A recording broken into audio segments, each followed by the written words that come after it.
On the left, a 15th-century Sufi mystic practices solitary devotion. On the right, 16th-century Ottoman men debate over coffee in a crowded public house. Standard histories typically attribute the birth of the intellectual public sphere, the egalitarian café, to the thinkers of the European Enlightenment.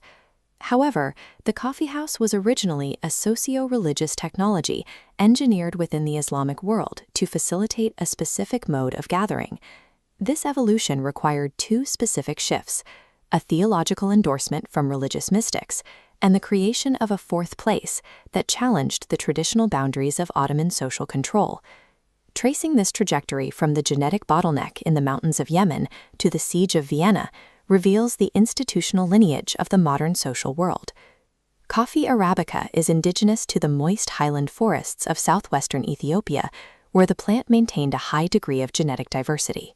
In the 15th century, the crop migrated across the Red Sea to Yemen. This harsh environmental transition triggered a severe drop in the plant's genetic diversity. This visualization shows the bottleneck.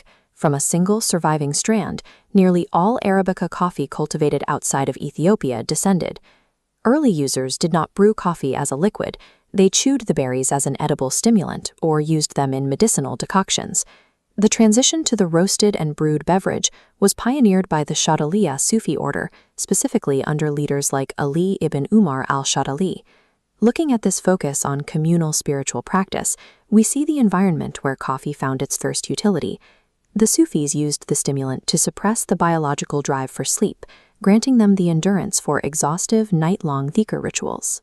At Cairo's Al-Azhar University, dervishes ritualized this consumption by passing a single vessel of coffee through the circle, physically modeling their spiritual chain. This practice gave rise to the term merkaha, a state of enlightened bliss attributed specifically to the clarity provided by coffee. By rebranding coffee from a physical medicine to a devotional catalyst, the Sufis provided the religious social license necessary for the beverage to spread. When coffee left the Sufi monasteries and entered the streets, it provoked a legal crisis among the ulama, the orthodox religious scholars. The word kahwa was a synonym for forbidden wine.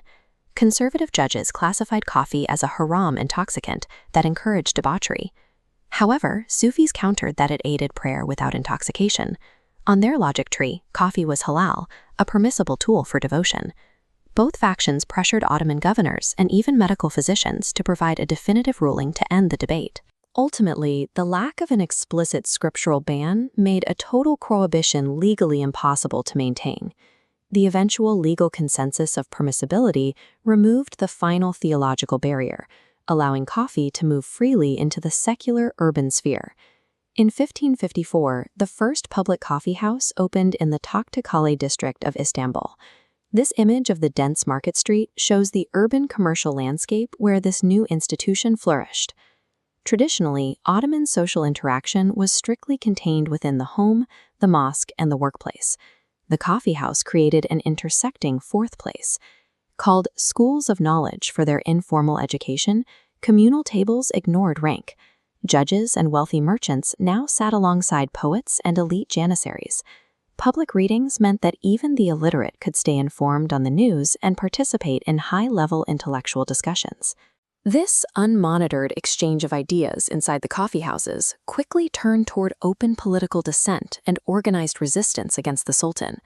Authorities, including Sultan Murad IV, viewed these gatherings as hotbeds of sedition and attempted to ban them repeatedly.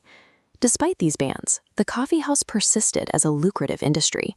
The economic value of the trade eventually provided the market with enough leverage to resist the social controls of both the state and religious authorities. The arrival of coffee in the West is historically tied to the 1683 Battle of Vienna. This statue in Vienna depicts the spy Franz Georg Kolschitsky, the central figure in the legend that he claimed abandoned Ottoman coffee sacks to start the city's first café. The siege publicized the drink, but the infrastructure for coffee's entry into Europe was established by Armenian and Levantine diaspora merchants through decades of trade and diplomacy. Records show it was Johannes Diodato, an Armenian merchant, who received the formal imperial privilege to serve coffee exclusively in Vienna in 1685. European consumers eventually mixed the bitter brew with milk and honey to better suit the local palate, resulting in the invention of the cappuccino. The name cappuccino refers to the brown color of the habits worn by the Capuchin friars, such as Marco d'Aviano. This branding allowed the beverage to integrate into Western society, though the process effectively masked the drink's original history. This reverse motion sequence traces the cup in your hand back to its roots, from the European cafe to the Ottoman coffeehouse, and finally back to the Yemeni Sufi prayer circle. Every stage of this journey was defined by the tension between private devotion and public, subversive conversation. The modern cafe remains the direct institutional descendant of an Islamic socio-religious evolution that introduced a new way for humans to interact with their governments and each other.